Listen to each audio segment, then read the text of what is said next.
There's something you've been doing your entire life that keeps abundance just out of reach, and the most painful part is that you don't even know you're doing it. Right now, in this very moment, there's a part of you that's pushing away the very things you say you want most. Not because you're broken or lacking in some way, but because somewhere along the line, you learned that wanting more makes you selfish. That receiving easily means you haven't earned it. That abundance in your hands might somehow take it away from someone else who needs it more. These aren't truths. They're whispers from a past that isn't even yours. Beliefs handed down like heirlooms you never asked for. Patterns etched so deeply into your nervous system that they feel like instinct rather than conditioning. Most people spend their lives working harder, pushing further, trying to prove they're worthy of the abundance they desire. They sacrifice sleep, health, relationships, joy, all in service of earning their place at the table of prosperity. But here's what nobody tells you. The issue was never about working harder. It was about the quiet, invisible wall you built between yourself and receiving. Every time abundance tries to reach you, whether it's money, love, opportunity, or joy, that wall whispers, "Not for me, not yet, not until I'm better, different, more deserving." And so you deflect the compliment, refuse the help, second-guess the opportunity, or sabotage the relationship just when it starts feeling too good. You do this so automatically, so reflexively, that you don't even register it as a choice anymore.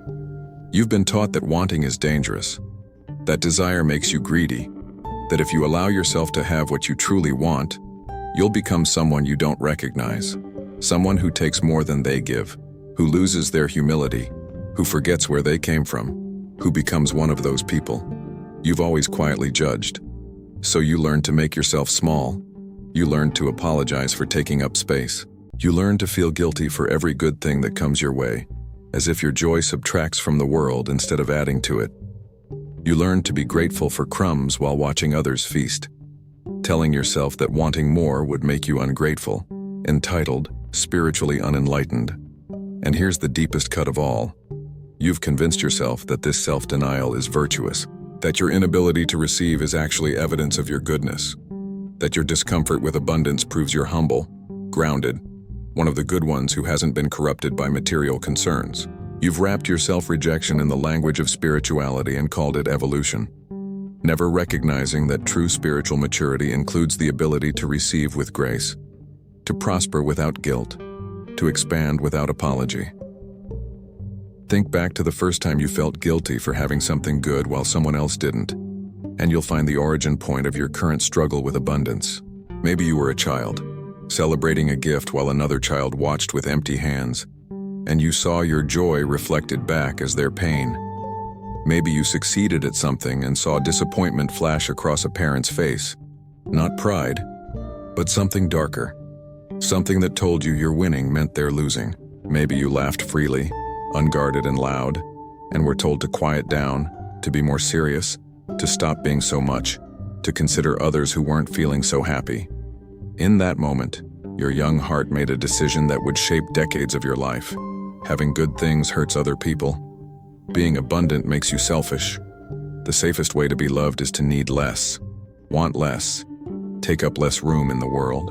These moments lodge themselves deep in your nervous system, creating patterns that feel like truth rather than learned responses. You grow up believing that struggle is noble, that ease is suspicious, that if something comes too easily, it can't be real or lasting or truly valuable. You develop an unconscious loyalty to limitation, not because you want to suffer, but because suffering feels familiar, safe, like proof that you're a good person who doesn't take more than their share. You become suspicious of your own desires, interrogating every want. Is this too much? Am I being greedy? Do I really need this? And in that interrogation, you drain the life from your longing, turning natural desire into something shameful that must be justified and defended. Watch how you move through the world with this programming running beneath your conscious awareness. When someone offers to help, do you immediately say, "No, I've got it," even when you're drowning, even when accepting help would be the wisest choice? When money flows in unexpectedly, do you instantly think of everything that could go wrong, bracing for the inevitable loss, unable to simply celebrate the arrival. When someone compliments you, do you deflect it, minimize it, redirect it back to them, doing everything possible to avoid letting it land and be received? These aren't small gestures of humility. They're acts of self-protection born from a deep, unexamined belief that you're safer staying small, that visibility is dangerous, that being seen in your fullness will inevitably lead to punishment or abandonment. The cruelest part is that this belief makes you feel virtuous while it quietly destroys your life. It disguises itself as selflessness, as consideration for others, as spiritual humility, as being low maintenance and easygoing. You tell yourself you're being responsible, realistic, grounded in reality rather than lost in fantasy. But beneath that story is a child who learned that their fullness was too much, that their light might blind others, that their joy was an imposition, that the only acceptable way to exist was to shrink and shrink and shrink until they barely cast a shadow. And that child is still making your decisions about money, love, opportunity, and every form of abundance that tries to reach you now. Your relationship with abundance didn't start with you, and that's something most people never realize until they've spent decades wondering why nothing they do seems to work. You inherited beliefs about money, success, and worthiness the same way you inherited your grandmother's eyes or your father's laugh, automatically, inevitably, without choice or consent. Except these inheritances came without your awareness, shaping how you see yourself and what you believe you're allowed to have in ways you've never questioned. If your parents struggled and wore their struggle like a badge of honor, you learned that suffering makes you worthy, that ease is for the lazy or the lucky, that real value comes from hardship endured. If wealth was treated as shameful or corrupt in your household, you internalized that having more makes you morally less, that prosperity and integrity cannot coexist, that you must choose between your soul and your success. These aren't conscious choices. They're atmospheric truths you absorbed before you had words for them, before you could think critically about whether they were actually true. You watched how money was discussed, the tension that entered the room when bills arrived, the way voices changed when talking about people who had more. You watched how success was celebrated or dismissed, whether achievement was met with genuine joy or veiled resentment. You watched how people who had more were spoken about when they left the room, with admiration or contempt, with aspiration or suspicion. And your young, brilliant mind created rules to keep you safe. Stay humble. Don't outshine. If you have too much, people will resent you. Better to stay at the level of those you love than risk losing them by rising too high. So now, as an adult, you sabotage yourself in ways you can't quite name but can definitely feel. You undercharge for your work because asking for what you're worth feels aggressive, pushy, like you're taking advantage of people. You don't apply for the opportunity because someone else probably deserves it more, never questioning why you're so certain of others' worthiness while doubting your own. You receive a windfall and immediately find a crisis to spend it on, returning yourself to the familiar discomfort of scarcity before you can even enjoy the temporary relief. You get close to a breakthrough and suddenly develop an illness, a distraction, a compelling reason why now isn't the right time. Not because you're foolish or self-destructive, but because abundance feels like betrayal of your family, your history, your identity as someone who endures rather than thrives. There's a loyalty in your limitation that runs deeper than logic, deeper than conscious desire. It says, if I stay where they stayed, I won't lose them. If I struggle like they struggled, I honor their sacrifice and prove their life had meaning. If I transcend their limitations, I'm saying their life wasn't enough, that they failed, that I'm better than them. And so you sacrifice your expansion to maintain connection, never realizing that true love doesn't require you to stay small, that the people who genuinely care about you want you to soar, and that honoring your ancestors means learning from their struggles while refusing to repeat them. Fear has 1,000 faces, and one of them looks exactly like practicality, like being reasonable, like having your feet on the ground while everyone else has their head in the clouds. You tell yourself you're being realistic when you don't pursue what you truly want, when you settle for the safe job over the calling that terrifies and excites you. You call it being responsible when you settle for less than what lights you up, when you choose security over fulfillment. when you prioritize what makes sense over what makes you come alive. You frame it as wisdom when you expect disappointment, prepare for failure, and plan for the worst, calling this pessimism, being prepared, or managing expectations. But beneath the reasonable explanations is a fear so old and so familiar that you've mistaken it for truth. If you reach for abundance and fail, the pain will destroy you. If you let yourself hope and it doesn't work out, you'll shatter into pieces you can't put back together. This fear keeps you in a perpetual state of bracing, of holding your breath, of waiting for disaster. You don't let yourself want fully because wanting makes you vulnerable, and vulnerability feels like standing naked in a storm. You don't let yourself hope completely because hope can be shattered, and you've been shattered before and remember how long it took to collect the pieces. You don't let yourself receive openly because what's given can be taken away, and the taking away hurts worse than never having it at all. So you live in a constant low-grade defense, never quite relaxed, never quite trusting, never quite allowing yourself to land in the moment, always waiting for the other shoe to drop. And in that state of perpetual tension, you can't recognize abundance even when it's standing right in front of you, offering itself freely. The truth is, you've been practicing scarcity for so long that it's become your default setting, your baseline, the lens through which you interpret every experience.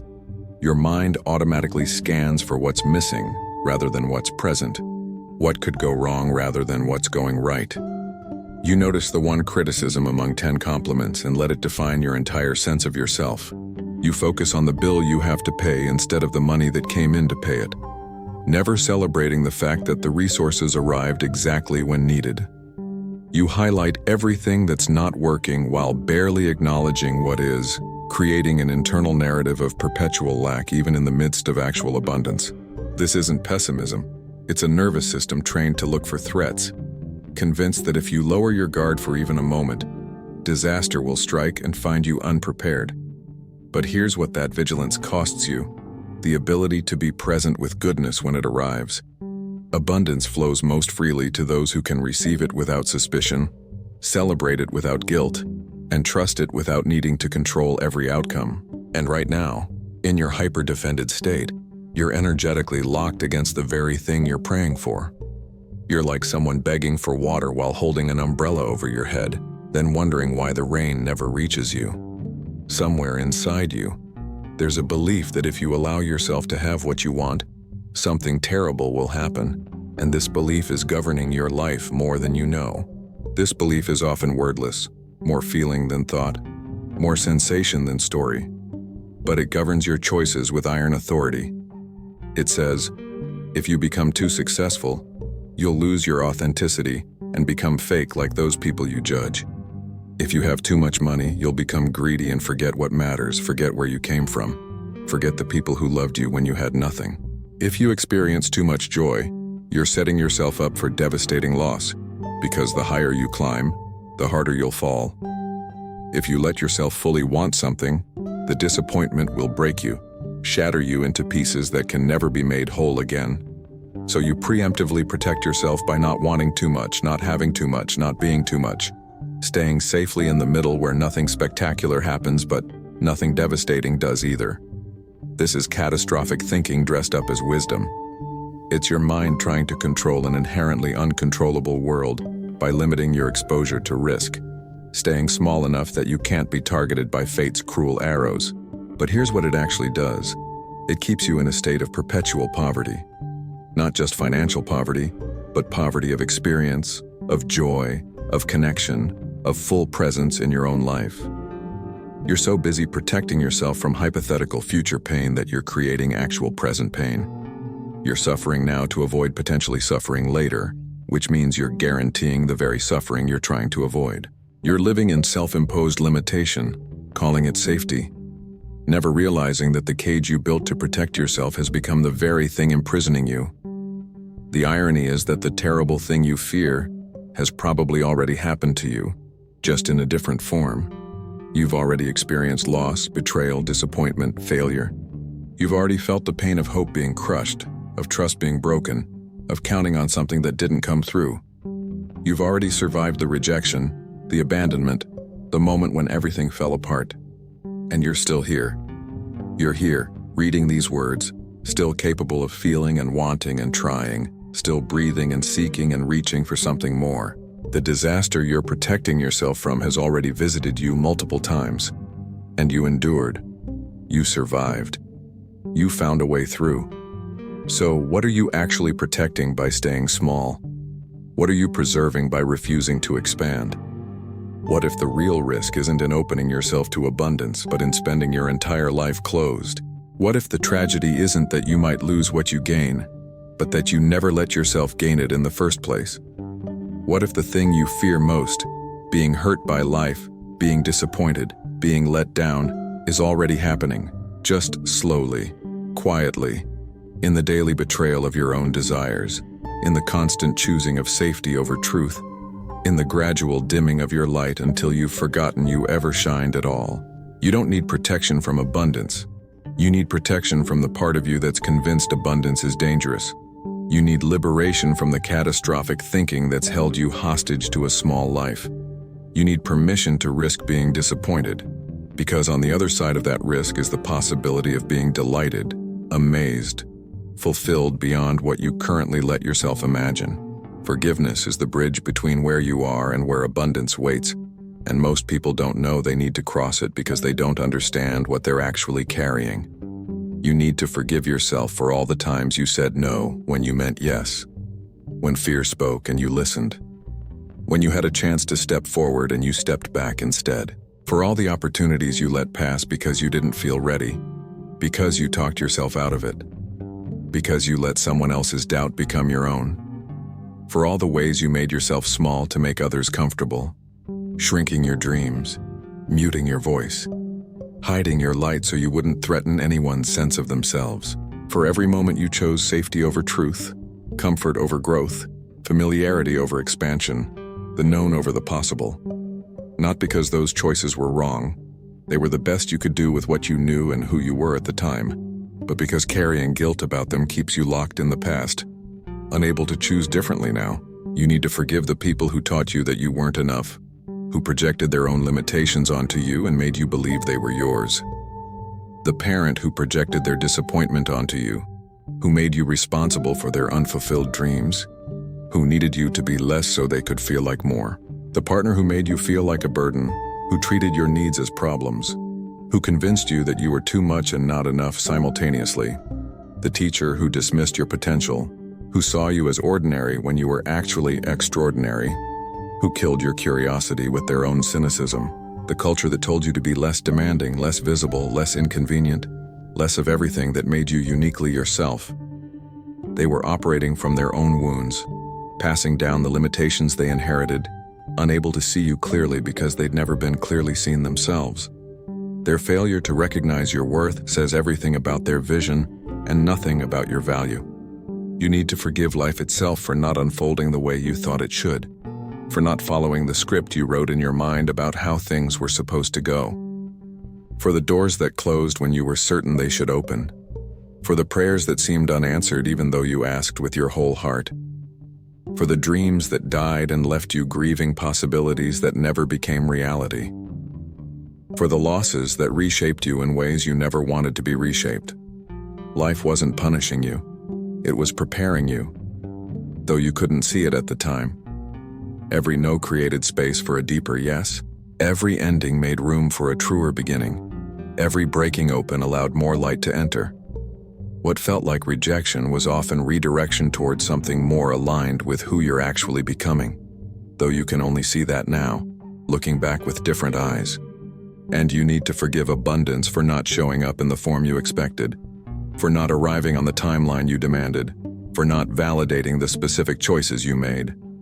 You've been waiting for it to look a certain way, a certain amount in the bank, a certain title, a certain relationship status, a certain external validation that proves you finally made it.